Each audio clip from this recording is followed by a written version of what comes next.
નિકોલ વિસ્તારમાં પાડોશી બન્યો હેવાન, 8 વર્ષની બાળા સાથે દુષ્કર્મ આચર્યું। પોલીસે હત્યાનો પ્રયાસ તેમજ પોક્સોની કલમો હેઠળ ગુનો નોંધી આરોપીની ધરપકડ કરી। નારોલ અસલાલી બ્રિજ પર 2 ટ્રક વચ્ચે ગંભીર અકસ્માત, ફાયર બ્રિગેડે રાહદારી અને 2 ડ્રાઈવરને સહી સલામત બહાર કાઢ્યા। જીએમસીની લાલ આંખ, ગાંધીનગર કોર્પોરેશનમાં મિલકત વેરો નહીં ભરનારી 14 મિલકતોને સીલ, ₹2,18,18,00,000નો વેરો નહીં ભરનારી 64 મિલકત સામે કાર્યવાહીની શરૂઆત। ઈસુમ એસ્ટેટ બિલ્ડિંગના બીજા માળની દિવાલ ધરાશાયી, કલોલ એસટી ડેપો પાસે દિવાલ ધરાશાયી થઈ, એક્ટિવા પર પડતા 2 બહેનોને ઈજા, મોટી દુર્ઘટના ટળી।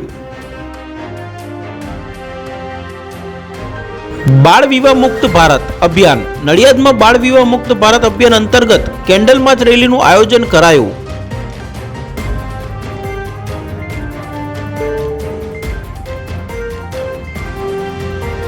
વાસના ભૂખ્યા વરુએ માસૂમને પીંખી નાખી, વર્તેજમાં 4.5 વર્ષની બાળકી પર દુષ્કર્મ આચરનાર હેવાનને ઝડપી પોલીસે હવસનો નશો ઉતાર્યો।